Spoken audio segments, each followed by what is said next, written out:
Good evening, everyone, and thanks for tuning in to tonight's live stream from the New York City Metropolitan Republican Club. I'm John Sweeney, Club Treasurer. If you haven't already, please visit metclubnyc.org and sign up for our newsletter to stay informed of future events, both in person and virtual. We also hope you'll consider becoming a member and supporting the club during this important election year in New York City. Tonight, we continue our Eco-Right series with Rich Powell, Executive Director of ClearPath. ClearPath is a right-of-center nonprofit focused on policies to accelerate breakthrough innovations in clean energy and industrial innovation. Sounds fancy. Rich is going to tell us what that all means.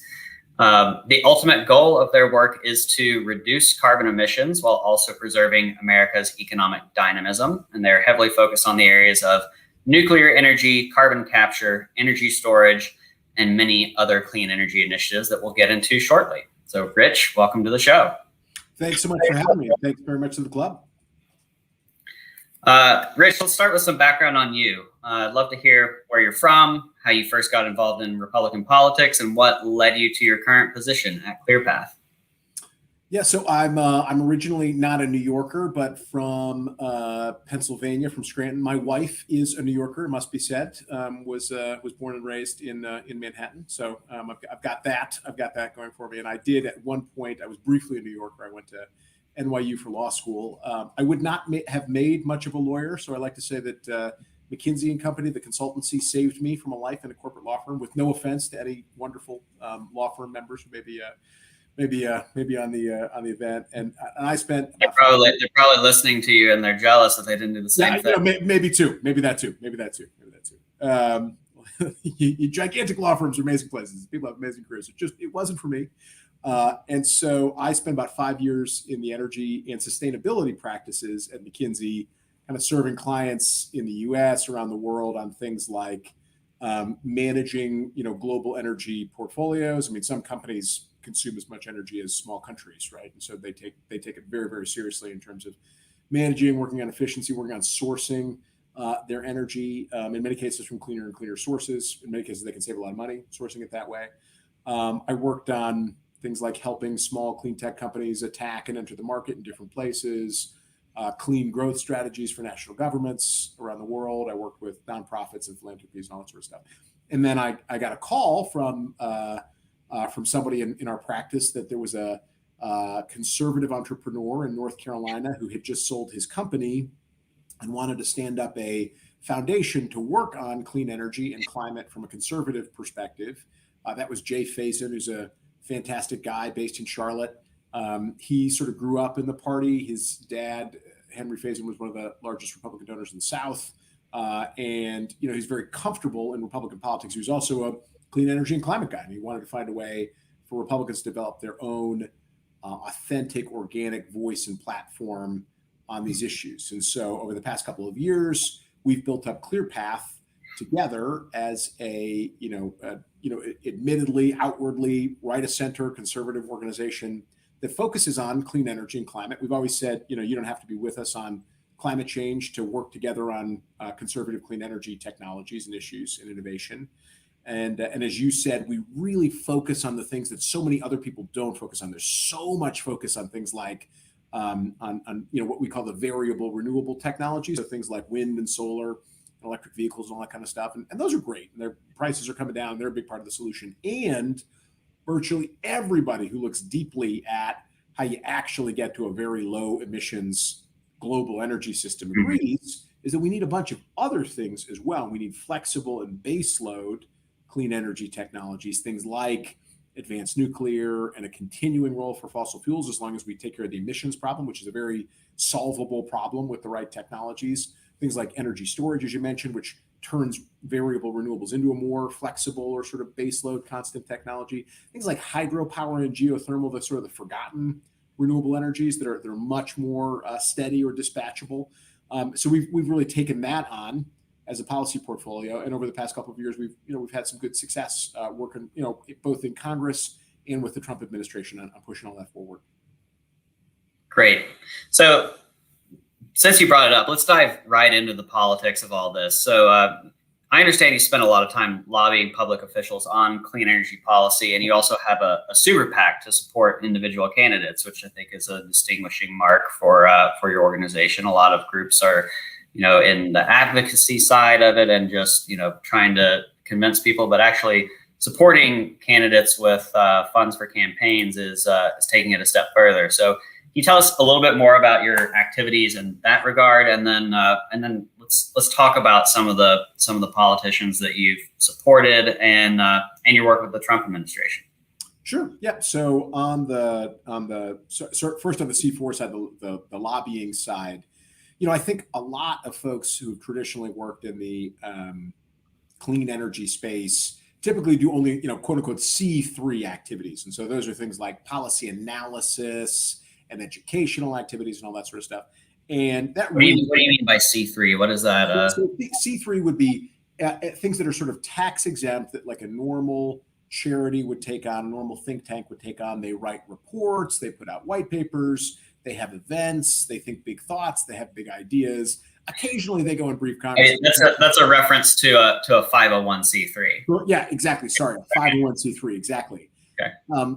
There's a whole world of other activities that one can do with a C4 or a lobbying organization. So that's ClearPath Action.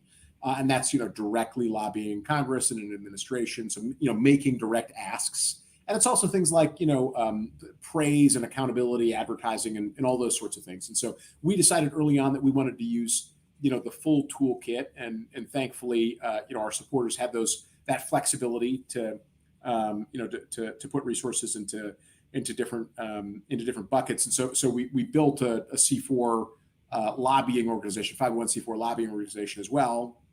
And then relatedly, although, under separate, to the due to the constraints of law, right, in a separate bucket, there's a super PAC as well called the ClearPath Action Fund that supports Republican clean energy champions running in, competitive general elections, where this kind of messaging we have found is very, very helpful to candidates, especially those that are, again, in a competitive general, making sure that in addition to keeping the base, they also are appealing to moderate Republicans and independent voters.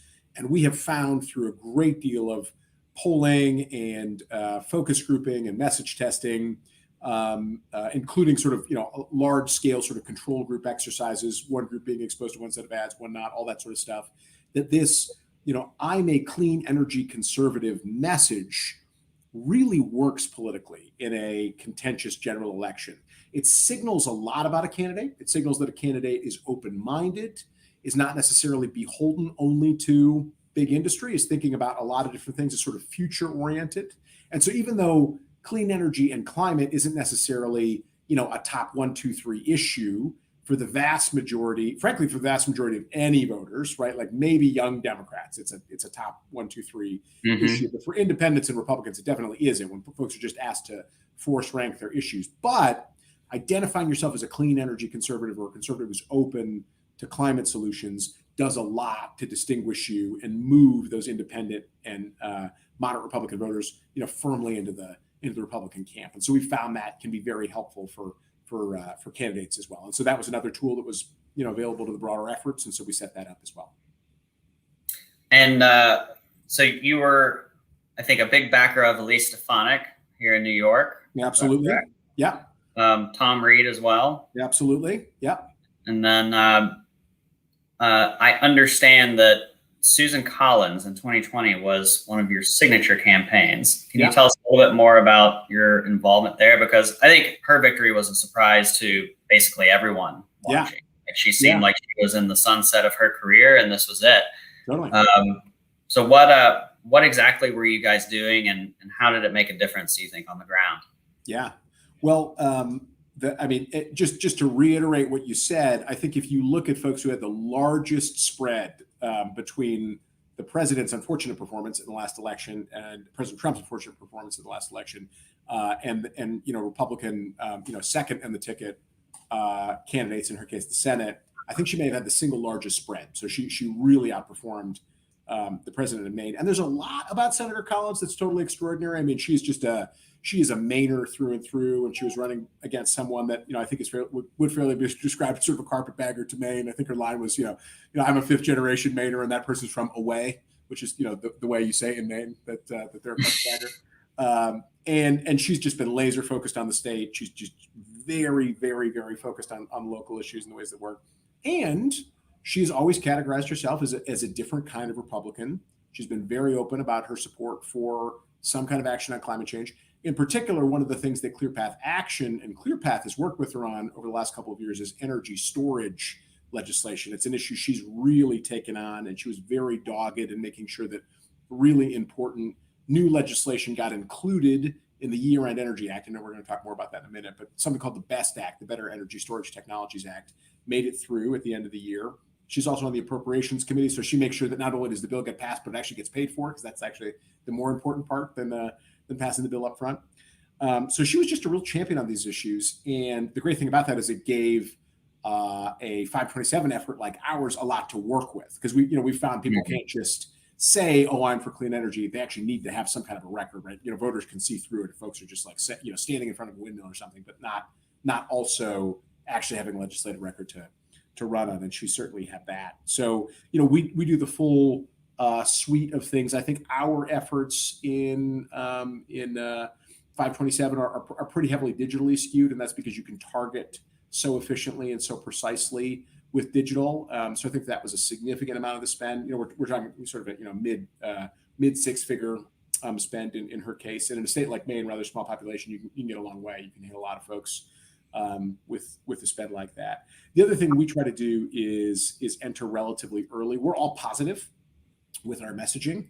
And we find that if you go in relatively early with positive message, you can really help positively define a candidate. So much of the advertising spend these days on the IE side, especially late in the campaign, ends up being very, very negative, very nasty. And frankly, there's just so much happening. It's hard to argue those are dollars well spent, right? If you're putting in another $500K in the last month or two of an election purely on attack ads, you might be signaling support for a candidate, but it's hard to imagine that that's actually moving voters in a market that's just entirely underwater in this sort of stuff. And so we try to get in earlier. We do this positive defining. We found that that's pretty helpful to a lot of folks in general. And so I hope that we were helpful. I think our polling and some control group stuff that we did, I think, showed that we were pretty helpful with some tens of thousands of voters in Maine. Yeah. And you brought up, she's a fantastic legislator. We're thrilled to see her back. And obviously, she's part of this, a big part of this very tenuous balance we have right now, but where we, can quite a bit of say in the operation of the Senate, which is great. Right. So what was the Trump administration's position on these clean energy initiatives that ClearPath supports? I mean, people don't really think of Trump as an environmental champion, but was his administration on board with your agenda? Were they helpful?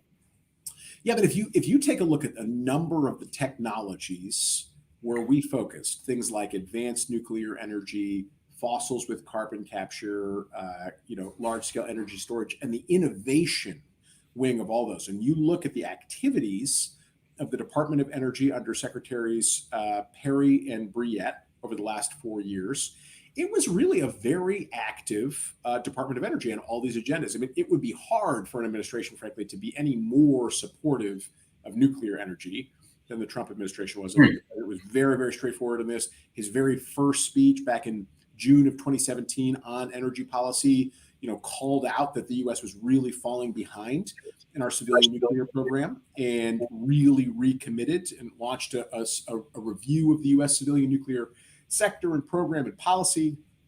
That resulted in all kinds of things, and I won't get deeply into all of them, but it really led to working with Congress as well, obviously. And I know you're originally from the great state of Tennessee, so Senator Alexander in his final term, working together, we launched really a moonshot to demonstrate advanced nuclear energies. It's called the Advanced Reactor Demonstration Program. It's really exciting. Alexander had this whole 10-point program he called it the New Manhattan Project. Exactly.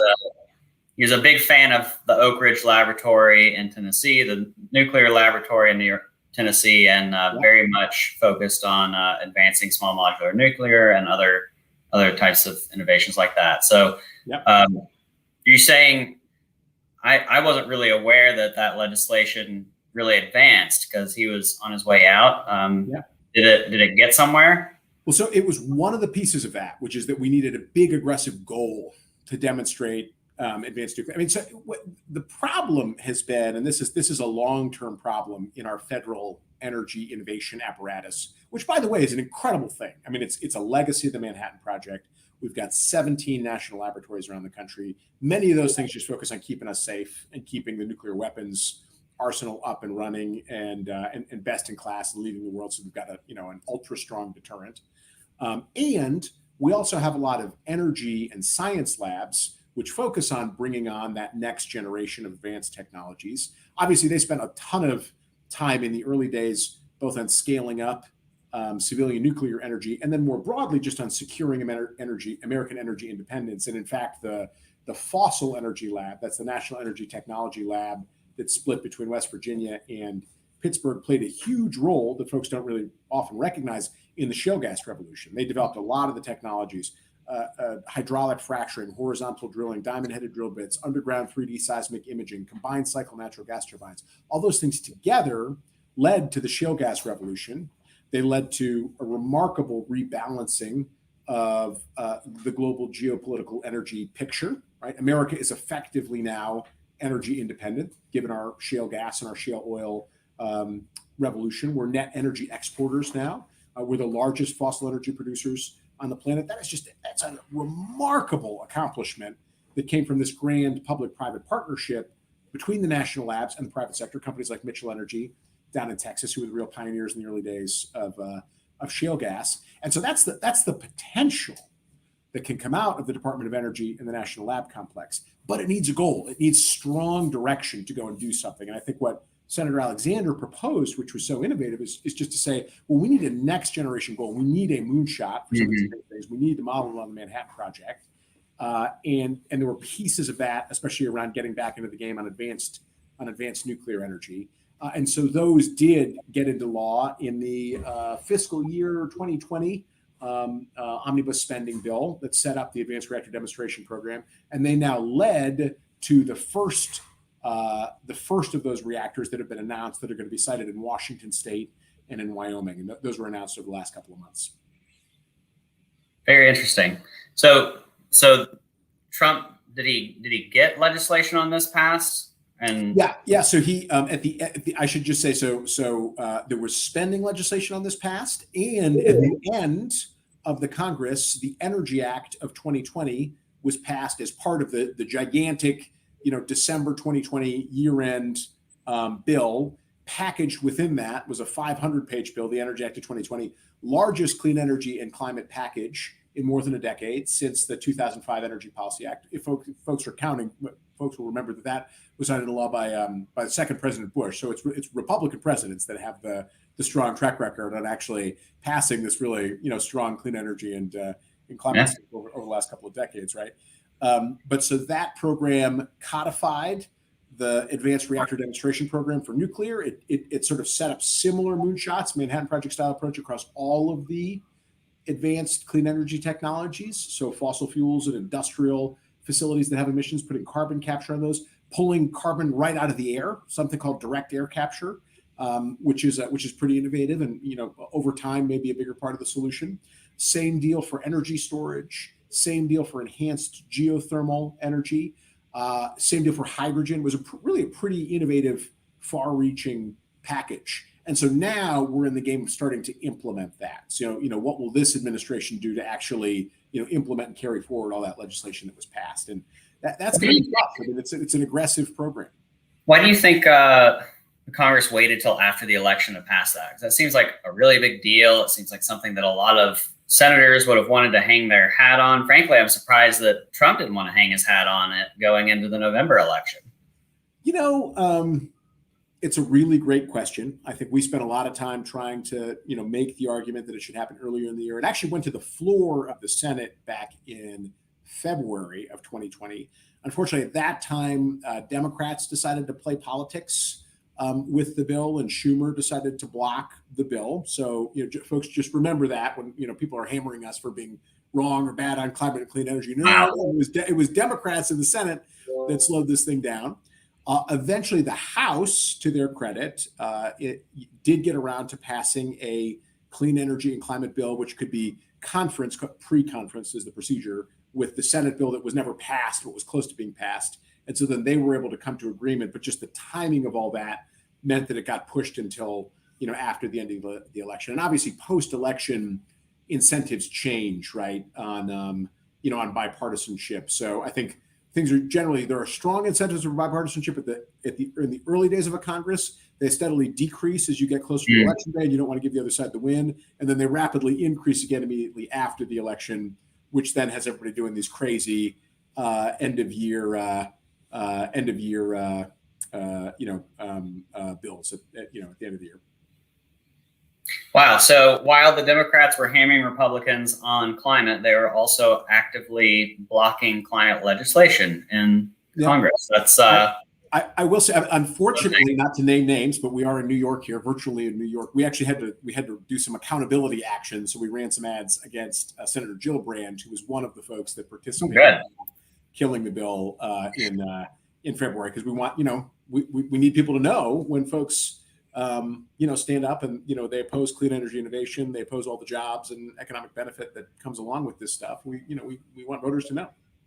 Well, you can't run enough ads against Gillibrand, and there is plenty of material there. So one thing that people don't really talk about much. I mean, Trump was obviously a big champion of deregulation, and a lot of environmentalists thought that was a bad thing, that deregulation was going to lead to more pollution and more just like skirting the rules around heavy industry. But then you've got Democrats that are advancing all this, all these clean energy initiatives, and they want this Green New Deal and everything, but they're also implementing new regulations anytime they can. And it's often counterproductive to their goals. I mean, if you want to build all this clean energy infrastructure, you've got to have permits for the transmission lines and the electricity grid. And I mean, there was a famous example of this. Well, I don't know how famous, but that I heard of, where New Hampshire of all places, big, like very very pro clean energy state, I would say. There was a proposal to bring, I think it was hydropower from Canada through New Hampshire to Massachusetts, and they blocked it because they just didn't want the transmission line in their backyard. Is that something that, and so that's, Democrats get tied in knots with their agenda on this, because they're advancing on one side, but then curtailing their progress on the other side, and making it impossible to get anywhere. I mean, is that something that Republicans should be talking more about on the regulation side of things? And did Trump do things to help with that? Yeah, so absolutely, we should be talking more about this. We should be doing more on this. Could not agree more. I mean, folks just have to remember, whatever you want, whatever version of a clean energy future you want to see, whether that's more nuclear reactors or that's more continued use of fossil energy, but we put carbon capture on it, we take away the CO2, or that's more renewables and therefore more transmission lines to go out to the far-flung places where the wind is blowing really strongly or the sun is shining really strongly. Whatever it is going to require tremendous amount of new infrastructure built around this country, and every single one of those projects starts with a permit. And the time that is currently required to get those permits through the federal process alone, much less all the state and local permitting, is utterly unconscionable right now. If we are serious about moving forward with a smart transition to cleaner energy, there was just a large study out of the Lawrence Berkeley National Laboratory that looked at something called the interconnect queues around the country. So that's basically, when I start planning a clean energy project, I get myself into the queue, and then the end of the queue is when I'm actually allowed to connect my project into the grid. So I'm constructed, and then I can plug into the grid and start supplying power into the grid. And they found that the average wait in these interconnect queues is more than 3.5 years when someone says I want to connect, and then they're actually allowed to do it. only about 20% of the projects that ever are announced actually make it through. So there's just a huge amount of attrition there in that process. So said another way, maybe if we had a shorter interconnect queue, we might have 5 times as much clean energy as we do today, possibly. Wow. California is much, much worse, as you might expect, right? So 8 years on average. Yeah, not surprising. Interconnect queue, right? That just gives you a partial sense. There's this huge. It's been described to me as a very old ship, the National Environmental Policy Act, that has accumulated, that used to be sort of sleek and small and relatively easy to navigate, but has accumulated so many barnacles over the past couple of decades, just decision after decision after decision, all of this precedent, especially around, administrative law decisions, a huge group of folks that just are continuously bringing suits around NEPA and environmental impact statements, and it's really slowed all kinds of infrastructure construction around the country to a halt, including clean energy infrastructure. I mean, there's a great example right now happening in New York. Folks are trying to build offshore wind off the coast of Long Island, a noble goal, still pretty expensive, but the only way to start bringing the cost down is to actually start building some of the stuff. And so great if we want to start trying to do that. But folks in the Hamptons are suing to stop the underground power lines. They just need to dig a trench, right? So it's much, much more expensive to do the power lines underground. And they're making that additional investment because that would be much more socially acceptable to have it go underground through the Hamptons. But they do need to dig a trench, right, to lay the wire. And they're suing to stop the trench from being temporarily dug to put the power line underground because, that's going to disrupt some roads, throw up some dust and all that stuff. But we really care about climate change. We just don't want, this project to be here and for just not in my backyard, please. Exactly. But it's somewhere else. NIMS not in my second backyard. Yeah. Right? Well, it was the same story with this offshore wind project off Martha's Vineyard. I mean, for decades that's been opposed, but for the same type of people for the same reason. Kennedy family for the one that was off of Cape Cod. I mean, it's just this problem of NIMBYism for the people who have means to oppose projects is huge. Similarly, there's now an emerging theme, which is being categorized as environmental justice and saying, well, also, the folks that don't have means also shouldn't be burdened with these projects. And look, it is true that there's a lot of communities around the country that have borne a disproportionate share of air and water pollution, right, from traditional emitting industries. That's an unfortunate reality. That's why the east side of most cities is a rougher neighborhood than the west side of the cities, because typically the wind has always blown from the west to the east. And so you wanted to live on the upwind side of a city as opposed to the downwind side of a city, because that was where kind of the industrial pollution went, right? Like that's a problem around the country. And a lot of these clean energy technologies can actually help solve that, right? They can develop projects, give tax bases and jobs and all that sort of stuff. But folks are trying to, there was just this White House just published an environmental justice task force report that attempted to just cross out whole categories of different projects as having no benefit to the local communities that host them, and therefore shouldn't be considered in any environmental justice community, effectively meaning any community that's, predominantly, Black folks or Latino folks, right? Just saying like that shouldn't be allowed, but really without consulting, I think a lot of those communities to say like, well, actually, I mean, there's a lot of jobs that can be associated with these projects. Right. Terrific tax bases that can support schools and police forces and, public benefits and all that kind of stuff. So that's a problem too, right? Now we've got like from both sides of the spectrum, people just say, well, I don't want any of this here, but we do have to, if we're serious about a clean energy transition, we've got to put it somewhere, and finding some framework that works and getting the permitting right, getting the community engagement right. It's a big challenge for us going forward. So the regulation aspect, the NIMBYism aspect, these are both very good building blocks for the next thing I want to talk about, which is nuclear energy, probably one of the most regulated energy sectors ever, and also often opposed by people. They don't really like the idea of a nuclear power plant being built in their backyard. So nuclear energy has been politically orphaned for decades. The whole issue of nuclear power is radioactive, if you'll pardon the pun. Yeah. And are Republicans thinking about making this a way to distinguish themselves from Democrats on the issue of clean energy? I mean, I know it is a big focus of ClearPath, and it is also, we used it to kind of headline this event. So what is the future of nuclear power? What are the obstacles that we're facing now, and why are you guys so focused on it as a solution to decarbonizing our power grid? That's a great question. So first, for folks that aren't that familiar with where nuclear is today, let me just level set quickly. Nuclear energy is by far the most important source of clean energy in the United States today. Right? So it's 20% of all the power in the United States comes from nuclear energy. That's been pretty consistent over the past couple of decades.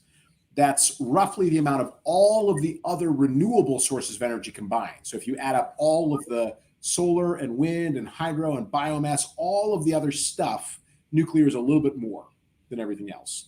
And a single nuclear reactor, all of that is coming from right now only 94 nuclear reactors operating around the country.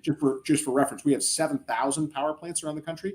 94 of those power plants, only at 65 total sites, because some of the sites have more than one reactor, are 20% of all the power produced. So these things are battleships. Wow. Right? They run 24/7, 365. They run effectively straight out for 18 months at a time. They're gigawatt scale. They produce gigantic amounts of clean energy out onto our grid.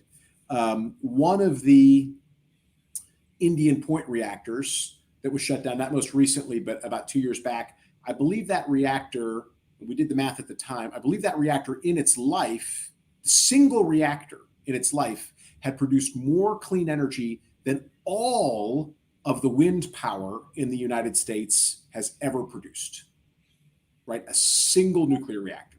Wow. So that's just to give you a sense of scale for what this technology can do. And it's because it's tremendously energy dense, right? One nuclear reactor using just a small amount of uranium throws off so much carbon-free heat that we can then use to boil water to make electricity in the traditional sort of thermal way. And running something that big 24/7, 365 is just a really, really effective way to produce gigantic amounts of both clean electricity and clean heat, which is also very important. I'll come back to that in a second. And obviously the US, I mean, we invented this technology. We were the first folks to show that it was, available for, commercial scale electricity production. We've created a world leading, national nuclear fleet. We've got more of this than anybody else, and we are steadily losing ground. So as our nuclear industry is now falling from its peak of more than 100 civilian reactors down to 94, so we're steadily closing these things. We're only building 2 new reactors in the United States. Down in Georgia, we were building 4. The unfortunate bankruptcy of Westinghouse early in the Trump administration.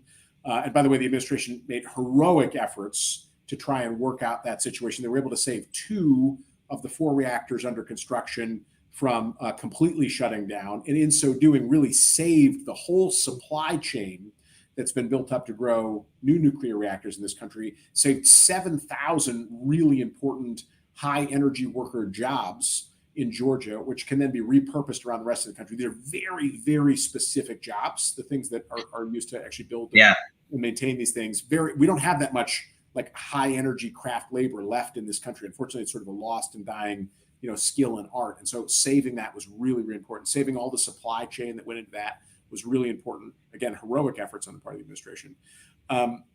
So we're out of the game right now of building new reactors, except for these 2 that are about to go online in Georgia when the Vogtle units 3 and 4, that's the AP1000 technology at Westinghouse Technology, when those go online early next year and the following year, we'll be back up a little bit, but then there's nothing immediately on the horizon. So enter the Department of Energy and this project, that we mentioned earlier, the Advanced Reactor Demonstration Program, which wants to take a big next step and go all the way to advanced nuclear reactors. So all of the ones that are operating currently in the United States, including the 2 that are being built in Georgia, are traditional light water nuclear reactors. That means they put the nuclear fuel into a big pool of water and they're effectively boiling gigantic quantities of water, producing steam and pressure and heat, and they're using that to generate electricity. That's not the only way to generate electricity using nuclear. You can use other things as a coolant. And there are all kinds of benefits to using other things as a coolant. One of the foremost benefits is that you can operate them at much, much lower pressure. And that means that the result of any kind of accident at the plant, because, that's just a fact of life. Things like do have accidents occasionally. The result of a plant, if it's not under extreme pressure, all of the tension goes down, all of the impacts of any kind of incident go down. And that means the whole thing can be so much less expensive to build and to operate at the same safety level if the consequences to any kind of malfunction are a lot lower. And there are all kinds of other benefits to these non-light water reactors as well. So this program is going to build 2 of these things at full commercial scale. They take a while to build. They take a while to permit through the Nuclear Regulatory Commission. To your earlier point, we've got a labyrinthine regulatory process to bring a new nuclear design into the market. But that is all underway now, thanks to a lot of policy started in the last administration. And by 2027, we should know if there's a there in advanced nuclear energy. We're going to build 2 very different kinds of reactors. One, a high temperature gas reactor that's going to be up in Washington State. That basically uses high temperature gas, helium in this case, as the coolant. And the nice thing about that is that because it's running at very, very high temperatures, it's not only an option for electricity production. There's lots of other things we do, like making steel and concrete and petrochemicals that require really high temperatures as part of the process of making them. And right now, almost all of those high temperatures are generated using unmitigated fossil fuels. So in most cases, natural gas, in some cases with traditional steel making, even coal in the process. And so if you can do that instead with a high temperature nuclear reactor, we actually have a chance not only to decarbonize the US power sector, but potentially also the US industrial sector, and maybe even do it more cheaply than industrial production happens today. So that's really exciting. The other one that's really exciting is the sodium-cooled fast reactor that's going to be built in Wyoming. That's by a joint venture between Bill Gates' company TerraPower and Jimmy Ricacci. It's called Natrium. It also does all kinds. It's a very, very flexible advanced nuclear design, so it's going to be able to work really well together with wind and solar technology. And interestingly, it's going to be placed at the site of a retiring coal plant in Wyoming, because those are communities that love power production from heavy industry and that have a terrific workforce that's run those coal plants for decades and decades and decades, and actually knows how to run most of a nuclear plant, because most of a nuclear plant looks a lot like a coal plant. In the end, it's all boiling water to generate steam. And so they can repurpose a lot of the workforce. They've got willing communities that want the tax base. And so it's a really nice match. That one was announced about 2 weeks ago. And it was Senator Barrasso, Governor Gordon, Secretary Granholm, and Bill Gates all together, singing from the same song sheet that this is a great idea, great thing. Strange bedfellows, for sure. But hey, it works. It works.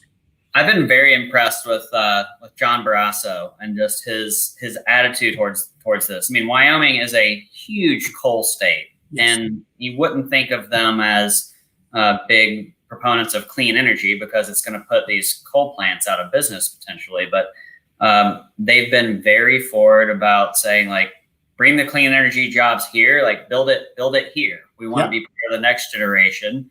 It's part of our DNA now. We want it to be a part of our DNA going forward. So let me tell you, if everybody else in the country doesn't want the heavy duty energy production, if the super wealthy NIMBY communities and the environmental justice communities don't want it, Wyoming will just take it all, right? So they will remain an energy superpower in the United States, regardless of what the energy future is, because they've got great wind and they've got great sun and they've got great uranium deposits. They're all about using nuclear to the greatest extent possible. And they've been real leaders in carbon capture technology as well. I mean, look, we can keep burning coal and natural gas for power forever as long as we get the emissions under control. And there are technologies which capture those emissions and put them back underground.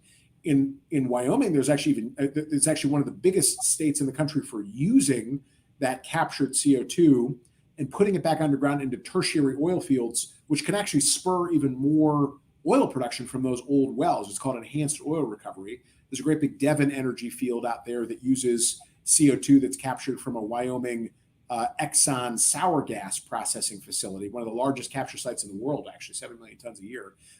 All goes into this Devon oil field, has revitalized, an old brownfield site. It's now, brand new, shiny new equipment, all, freshly permitted, running really well, operating really profitably. So it's this great kind of, industrial ecosystem that's happening where we're using CO2 as a, not as a pollutant, but as a valuable commodity, as what was a waste gas turned into this productive thing, which is repressurizing old wells, getting new oil out of the ground. It's, it's just a real win-win.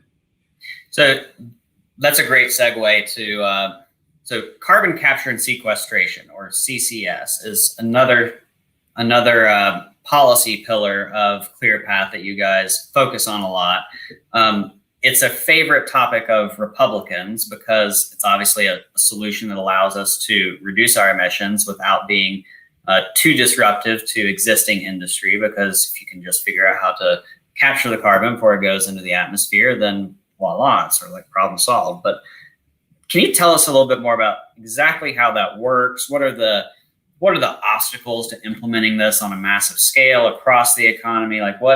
And then what are the benefits? You mentioned some of them, this whole enhanced oil drilling using the captured CO2, but what else would we do with that captured CO2? What do you do with it? Does it become sort of like a yucca mountain everywhere? Like you've got the nuclear waste that you got to get rid of and nobody wants the nuclear waste. Is it going to be the same with the carbon capture? Or how do we find enough places to store it? Because I imagine it's many, many tons of CO2 that we're talking about. A lot of tons of CO2. Yeah. I mean, it's as much CO2 as the, in some sense it's the same mass as the underlying stuff that we're burning, right? So it's the same mass, it's the same carbon as all the methane that's in the natural gas. Folks remember from high school chemistry, that CH4, right? When we burn that, we take off the hydrogen, that's the useful stuff that then creates energy. And that becomes CO2, right? When we combine it with air in combustion, right? And then water vapor, H2O, coming off of it. So it's a lot of carbon. It's a lot of mass that's coming off of this thing. The thing folks should remember, though, is that CO2, we're breathing in and out CO2 all the time, right? So the problem of climate change is that the concentration of CO2 in the atmosphere has gone up about 50%, right? So it's gone up from about 280 parts per million to now just north of 400 parts per million. And that does cause problems, and it adds to sort of climate risk. But every time we breathe, we're breathing in and out. It is a non-toxic inert gas in a closed conference room. It can go up to 1,200 parts per million, or 1 part per thousand of the air we're breathing, and that is absolutely fine, right? So it's not like a traditional pollutant that's harmful to us or to our lungs. It's certainly not like spent radioactive nuclear fuel that has any kind of radioactivity. So the only problem with it is that we don't want it to get up into the atmosphere because it has these effects that causes climate change and adds to climate risk and all that stuff. And so the problem is that there's a lot of it coming off all of these things. And so what do you do with this gas that you can selectively grab as it comes out of a smokestack alongside all kinds of other stuff out of a fossil power plant or an industrial facility? And the family of technologies that does that, it's called carbon capture technologies. There's a lot of different ways to do it. The most common way that it's done today is with a liquid amine-based catalyst. So it's basically almost like a chemical sponge, which is selectively, if you've got a lot of it distributed on a lot of sort of almost nets, frankly, that the gas is flowed through, it selectively grabs the CO2 molecules out of that as it goes by. Then all of that is in a liquid. That liquid is then heated up. The CO2 is released. The liquid is recycled, and so on and so forth. And this is done. This is demonstrated at a number of facilities around the world. Currently, in the whole world, I believe we're at about 40 million tons of CO2 that are captured every year. That sounds like a lot. In the U.S. alone, we emit into the atmosphere about 5 billion tons of CO2. So you'd have to really scale up carbon capture significantly to capture a lot of the emissions in the U.S. economy. But it does seem like that is possible. And the good news is, just like the U.S. has nothing but fossil resources under our feet, every time we make a new advance, we seem to just find more and more and more fossil energy resources, right? There's an amazing abundance of oil and gas and coal in this country. We also have a really, really abundant reserves of places that we can put the CO2 back underground. And they're very well characterized. So the Department of Energy has spent hundreds of millions, if not billions of dollars going all over the country, figuring out all the wells and all the different places that we can put it very, very safely back underground. We've got a regime set up that we use to track and make sure that it's not coming back up underground. Again, that's not a human health problem or anything if it comes up. It's just, it's climate. I mean, if you went to all this effort to avoid the carbon emissions, you don't want it to come back up. Or it can be used very productively in other things. So we've already talked about enhanced oil recovery. The other places that it can be used we're already using it effectively, not thinking about it, in concrete and cement.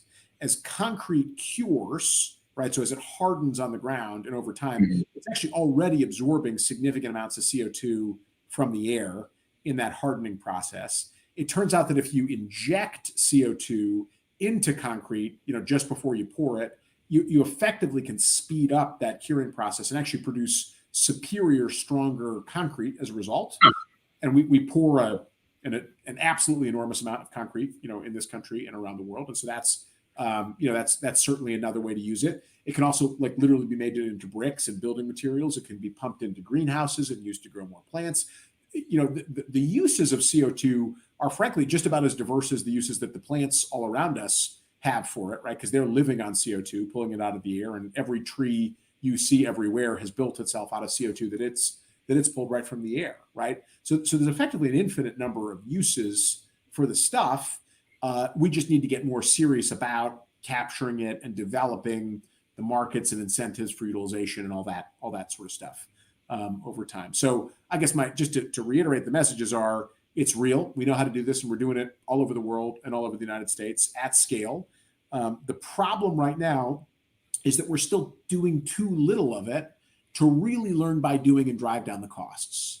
So it's kind of, carbon capture is today where I think wind and solar was maybe a decade ago or 15 years ago, which was totally known, totally demonstrated, and looks so expensive that not a lot of people are doing it, right? And then it's the learning by doing, when we actually scaled those things up, wind and solar, that the cost came down dramatically. That's now what we need to do with carbon capture if we're going to get serious about it.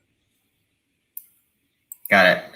Can we talk about the fossil fuel industry while we're talking about carbon capture? Because they obviously come up a lot in the political debate of this whole topic, just because there's a lot of fossil fuel industry jobs in the United States. I think it's over 1 million Americans that are now employed. And, is this transformation paving the way for those companies to be wiped out eventually? Or can they be partners in this transition to a less carbon intensive economy? And I suppose the reason I bring it up is it seems like carbon capture is a really nice out for them. And is that something that they are investing in, or can they make money from that? What's the commercial opportunity for them there, if there is one? Yeah, they sure can. And they are. They're getting quite serious about investing in this. So, maybe most recently, the headline grabbing news was that Exxon proposed a $100 billion massive carbon capture facility sort of in the Houston ship channel, where a lot of different refining and petrochemical facilities would all capture their CO2 and then share one infrastructure to take it and then either to use it for enhanced oil recovery or simply to put it underground or to use it for other kind of utilization purposes. And there are even newer technologies coming along that turn carbon capture into a feature as opposed to a bug of the system. So today, we typically think about this as something that you have to add on to a traditional fossil energy or industrial facility. And adding something on, adding that capital and all that, inevitably adds to more costs and more complexity. And so right now, the federal government has decided we're going to pay companies to do this. So there's a tax credit for this called 45Q that will pay people $50 a ton to do it. And for a lot of businesses, that already works. And so they're putting this stuff onto their facilities. Other businesses are able to monetize the CO2 and use it for enhanced oil recovery. There are companies, this is actually the primary business model of Occidental Petroleum, is to use CO2, weirdly, that they drill from underground in Colorado. They have a CO2 pipeline that they bring it from Colorado down to the Permian Basin. They know how to do the CO2 enhanced oil recovery. There's a whole ecosystem around that already set up. The pipeline just for CO2. Yeah, there's 5,000 miles of CO2 pipeline in this country. So again, just to reorient from this is a pollutant to this is a really useful commodity that we just need to figure out how to capture and pressurize and move more efficiently and compensate people for doing that, there's just a lot we can do with it. The last thing I'll say is the newer technologies that have been created with CO2 in mind, that have just integrated that into the design of a new fossil power plant. There's a really exciting one called Net Power. It's just launched its first 2 commercial scale projects. One's going to be in Illinois, one's going to be in Colorado. They've completely re-engineered the fossil combustion cycle for natural gas. And so they basically now run a natural gas plant using natural gas and pure oxygen, and that produces nothing but a high quality stream of high pressure CO2 at no additional cost to a traditional natural gas plant. And now they could just vent that out into the atmosphere and treat that as a waste, or if it's already pure and it's already high pressure and somebody's willing to pay you for it to take it away and use an enhanced oil recovery, now you've actually created a fossil power plant that has an additional value stream already set up at no incremental cost. And that's the kind of innovation that I think we're going to need to keep seeing if this is going to develop. I think there's an enormous amount of potential out there. We've got an enormous amount of really low cost, affordable, abundant, everywhere, fossil generation in this country. And the thing that these can do that other clean power technologies can't or struggle to, advanced nuclear can, but that's also just coming online, is these are flexible technologies. You can run these 24/7, 365, unlike wind and solar, which are only available when the wind blows and the sun shines, right? And so for the big part of the solution, which is going to need to be these flexible clean energy technologies, things like natural gas and coal with carbon capture have some advantages. And to the extent that markets are willing to pay for clean power at this point, and a lot of industrial consumers, the Googles of the world, for example, are saying that for their data centers, they want 24/7, 365 clean power. They're looking at these clean fossil technologies as a way that they can, power their data centers or their factories or their steel mills. U.S. Steel just announced a net zero by 2050 goal. It's going to need enormous amounts of clean electricity in order to do that. And you can't only run a steel mill when the wind is blowing and the sun is shining, right? They like to run those things all the time. So they're going to need things that just run continuously for them. I'm a little skeptical of these net zero by 2050 pledges because it's literally a generation away, and everybody making those pledges are going to be long gone by the time that date rolls around. But we will see. I'm hopeful. But it is interesting. So a lot of economists will advocate carbon pricing as the most efficient way to solve climate change, put a price on carbon, and then the private sector will take that price signal and do the rest. Like all the innovation comes with it, they'll figure out how to decarbonize. But this idea of using carbon for industrial uses, it's sort of allowing the market to put its own price on carbon and actually turn it into a valuable commodity. I mean, is there a parallel there between like the whole carbon pricing crowd and this idea of sequestration as a commodity? Well, I mean, it really turns it on its head, right? I mean, it turns it from the, carbon is necessarily a pollutant and there's a social cost and all that to it, to it being a valuable commodity, and therefore there being a useful price the market is willing to pay you to save it and stop it. Obviously, it's one that's a lot more popular than carbon pricing, right? So, potentially more effective too, is what I'm thinking. Yeah. Well, and I think the real question you have to ask is, and look, I'm not an economist, but I understand that the economics community is virtually unanimous that a price would be an effective mechanism. You could probably fake it, Rich. You could tell people you're all right, whatever, right? Yeah, you put a tax on something, we're going to use less of it, right? That said, climate change is a global problem, right? Unfortunately, and we could have the perfect regime in place, which rapidly and efficiently decarbonizes the U.S. economy via perhaps a very high price.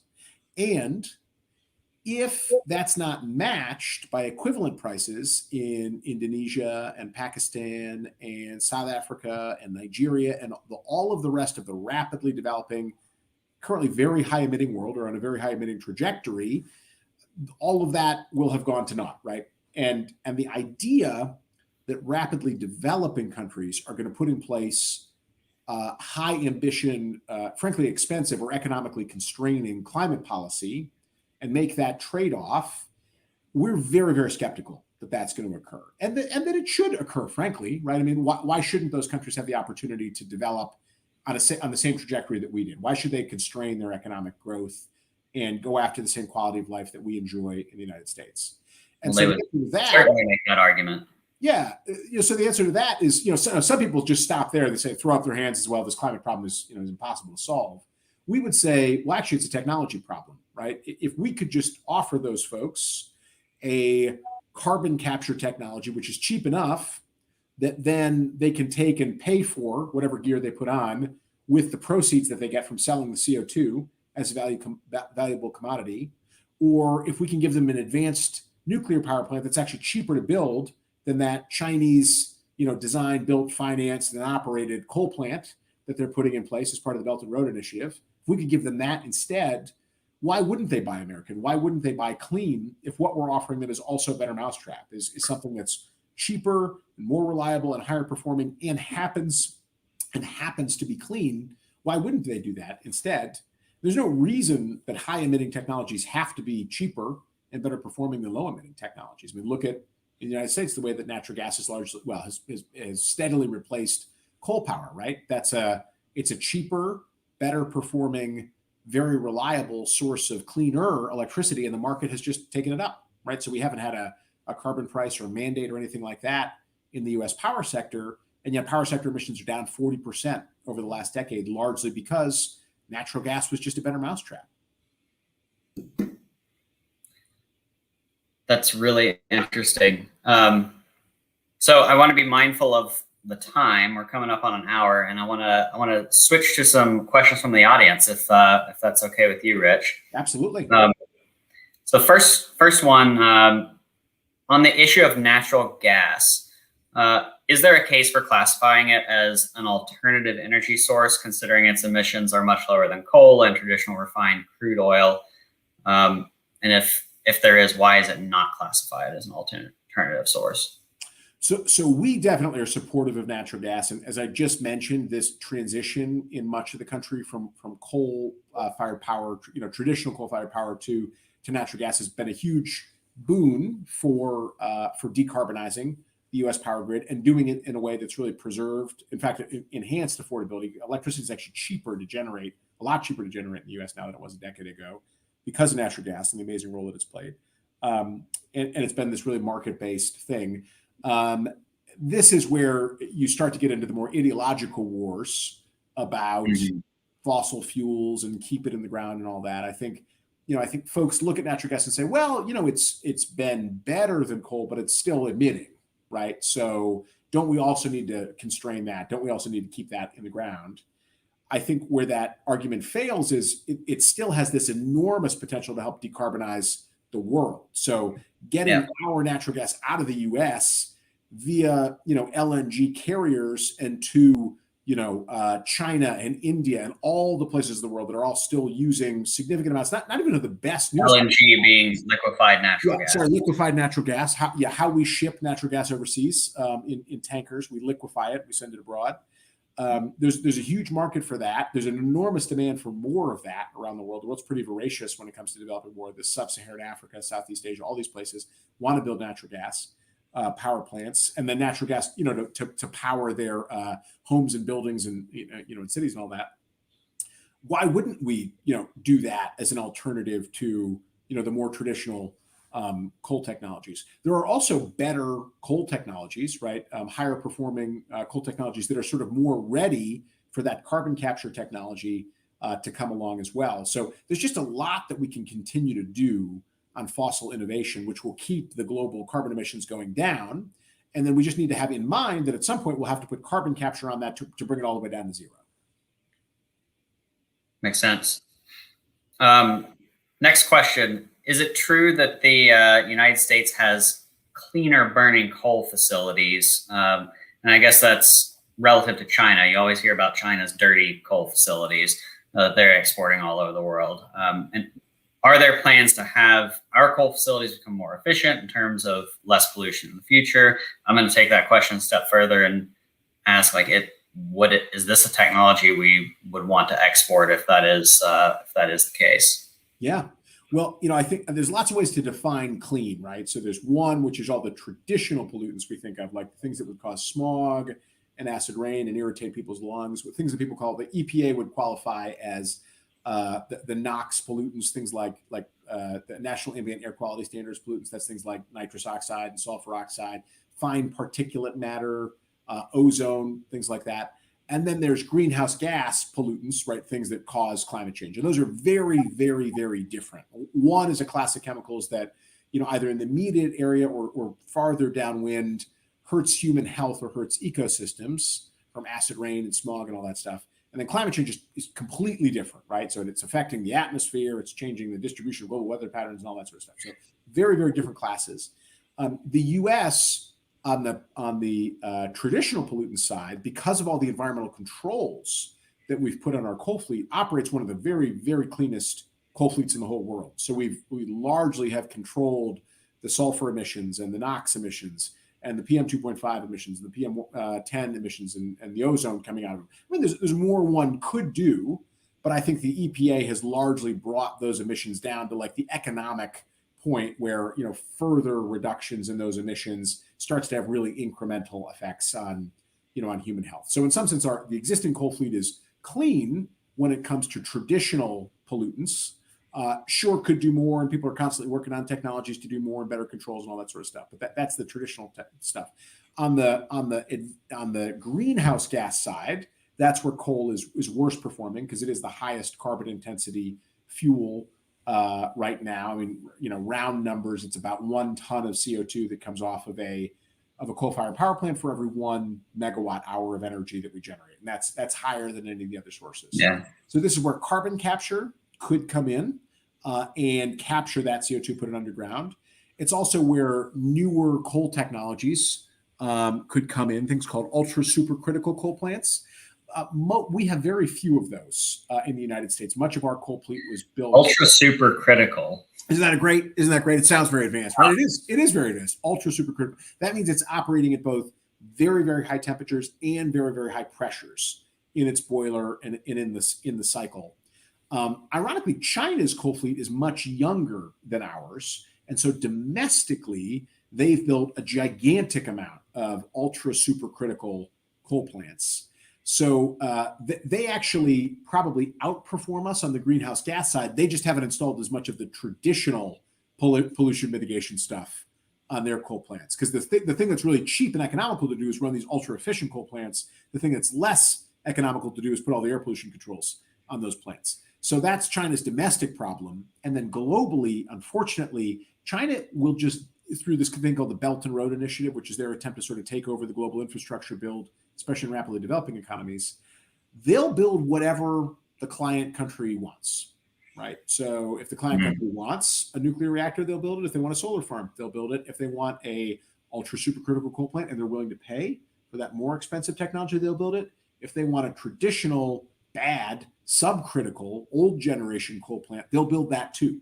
And obviously, most of the developing world is looking down that menu and saying, well, what's the cheapest option on this menu? And the Chinese are saying, well, it's the subcritical coal plants. And they're like, okay, well, we'll go ahead and build and finance those for you too. And so that, they'll, in some things, in some fora, they'll say that they care a lot about climate change. And yet they're also sort of going around the world and financing and building all these old subcritical coal plants, things that, I don't think any U.S. company would go and build and finance at this point. I don't think any U.S. bank would finance something like this at this point, just largely because it's kind of old, outdated technology, but they're willing to do that because the client states want that. And that's not good for the human health in the client states. This is really outmoded technology. It's clearly not good for greenhouse gas emissions. It's not great behavior on behalf of the Chinese from any perspective.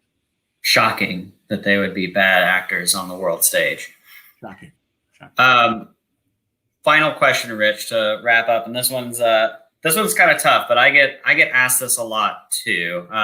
So, how can Republicans support a supposed market-based approach to solve climate if it also involves massive federal spending and/or regulation? And wouldn't a true market-based approach involve just getting the government out of the business of energy policy entirely? Yeah, it's a great question, and I think me and my organization are open to a limited role for federal investment in this space.